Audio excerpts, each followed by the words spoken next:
In 2014, Larry and I moved back from Texas. We had been in Texas, me 32 years, Larry almost 40 years. And the first thing that we did in the little apartment that we were in, that we had to stay in for 3 months while our home was being built, was find a church family. Find a church. So I got the computer. I went out online and I started looking around at all kinds of churches. The one thing that we knew, we wanted a church that was a non denominational church. That was what we were looking for. And I'm on the computer and I find this guy, and his name is Jimmy Holbrook. And I sat there. He has videos of his sermons, his lessons online, and I sat there and I believe I went through 4 of those lessons. So that was, some time that I was sitting there, and then all of a sudden I called out to Larry and I said, Larry, I found our church home, and we have been at OPCC since that time. Shortly after we came, we actually had lunch with Jimmy. There was a very important question and understanding that we needed to know the answer to. And from what we had seen and what we'd heard going into church, that Pastor Jimmy tells the biblical truth. He only speaks the truth of the Bible. And that was so totally important to us that after that lunch with him, we knew that we were right where God chose us to be. We didn't think about 3 months later that we'd be in far west Olathe and have a little bit of a longer drive, but this is a church that God has chosen for us. And we love this church. For me, some of you know I'm in prison ministry. For me, with the spiritual warfare that just flows around people that are serving in places such as prison, I have to hear the truth of the Bible. God is the most amazing God. When you read His Word, or when you hear your pastor and he's telling you the truth of the Bible, it just grows within you. God just supernaturally changes you from inside out with having that word, which is alive. We hear it's alive, and it is alive. And as we've been here over this time, I just see Pastor Jimmy, just more spirit flowing through him, and just more of a concern and an anxiousness to share that word of God. And we've heard it lately about there's movement. God is moving.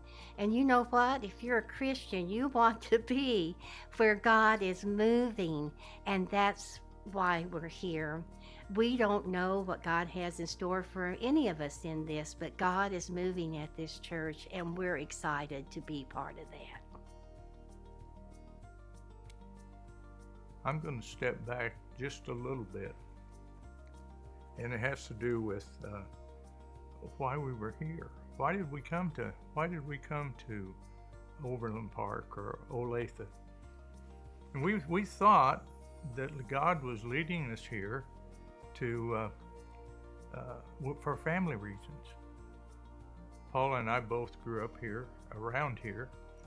Paula's has probably more family, but we felt like that it was for family reasons. And so when we came, we hadn't been here but about 6 months to a year. We had gone to the church, but all of a sudden a medical problem came up. I was dealing with cancer of the salivary gland, and which had moved, also the cancer had moved to the lymph node. And so in that process, we went through the operation, radiation, and as far as I know today, I am cancer free. But as we think about this and we sit down and talk about, well, why did we really come here? The family thing kind of fell apart a bit, and what we began to realize that the reason we were here for two reasons. The first reason was to take advantage of the medical system here in the KU medical system, and the other was Jimmy Holbrook. There's just no doubt about it in terms of the truth, the message that we were getting. We've been in situations, this digresses a little bit, but we've been in situations where the pastor didn't, and we've been in many churches over time. You can't get to be 80 years old and be a Christian without going to some different environments. So we begin to think then, from my perspective, as we're hearing the truth, I started thinking about the years. You know, in this process, we're dealing with the last 5 years, but began to think about, well, what's happened in my life? How have I walked with the Lord? And I went through a period of time of this is being 80 years old. I've raised a family. I've been in a work environment. I climbed the ladder.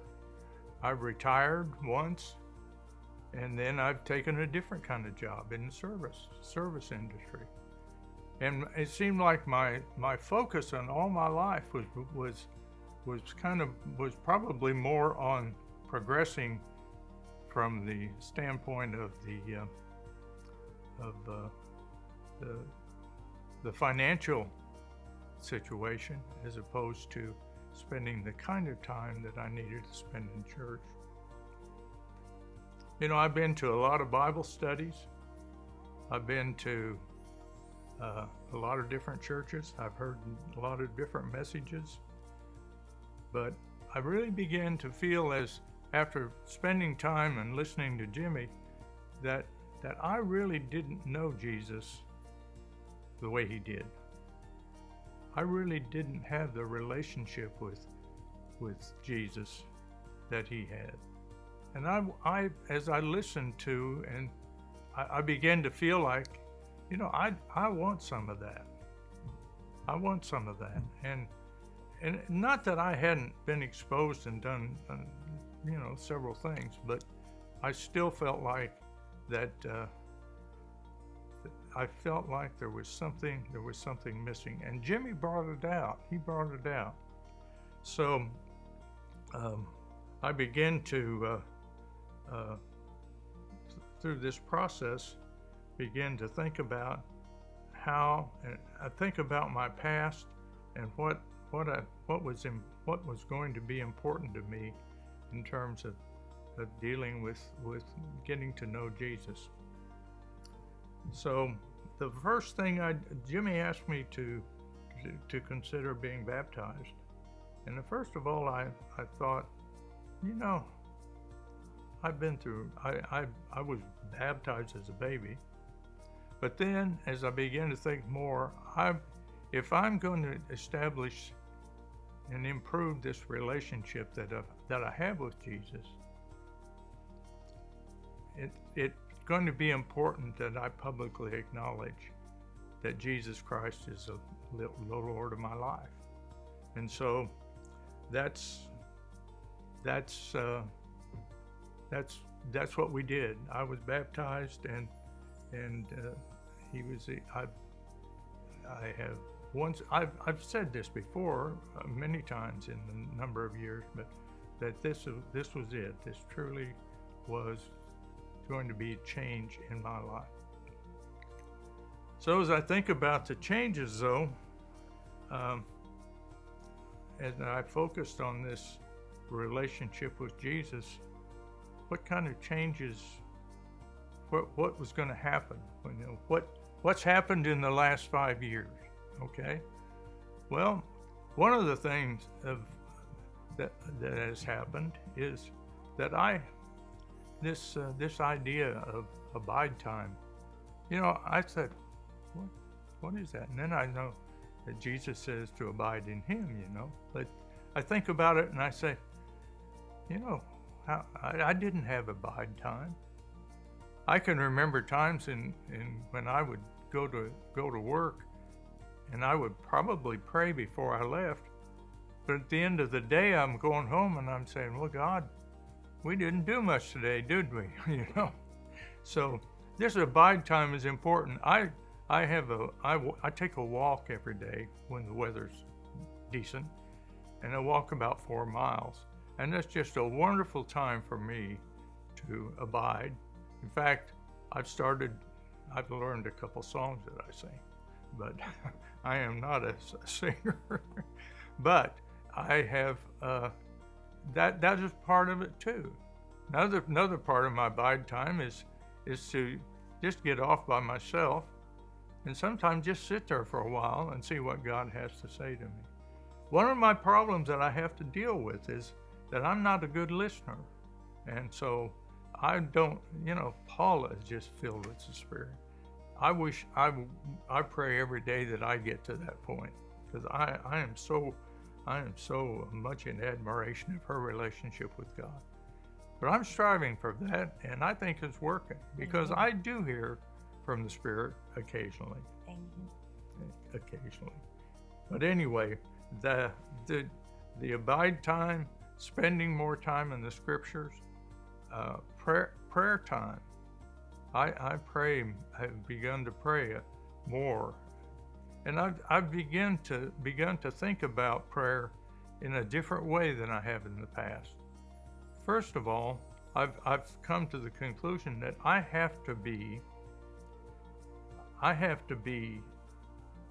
free of sin to have any expectation much of prayer, much of what I might want in prayer, might be asking for in prayer.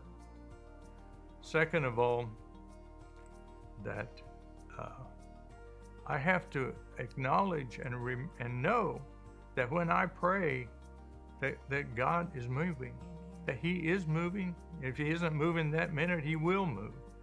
And so that causes me to there are many times in prayer, you know, you pray for something and nothing happens, and you just go on your way. But I've firmly believed, and right now I'm in a situation of praying. Well, I pray for a number of people, many more people than I used to. But I have a situation with my daughter that she has. You think my daughter? Well, she's got to be over in her 50s, right? And she is in an abusive relationship, and has been for several years. And when I first became associated with this problem, I began to think, well, what can I do? What can I do about it? Can I do this or that, or this and this or that, whatever? And so then, as I began to see, as I began to pray for her, there was a light that came on with her a little bit. Now she's fallen back, and then she's fallen again, and then she's come forward again. But I just have to know that God's working on that problem. I just have to know. The other part of what I call my calling is how I relate to working with Paula. Paula has some medical issues. She has issues in walking, and I do feel called, and that has recently been very important as to my calling and things I have to do.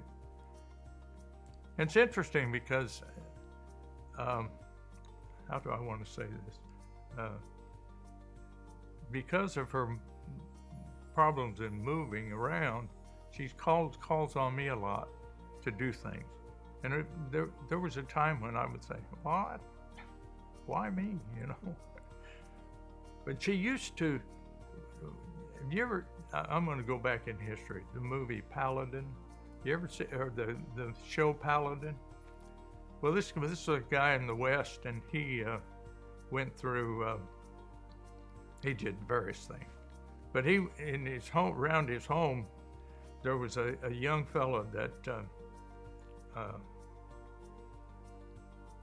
was that would do chores, and they called him Hey Boy, and that being that they were always saying Hey Boy. Well, when that's what Paula used to call, she used to call me Hey Boy, and then after a while she stopped doing it, which I'm really glad she did. But anyway, I've gotten off track here. I need to probably finish this, but I am working hard. I'm a sinner. But it's only through being in this environment, in this church, that I felt like that I have the real opportunity to know Jesus. And I am learning to be with Jesus. And I'm just really happy about that situation.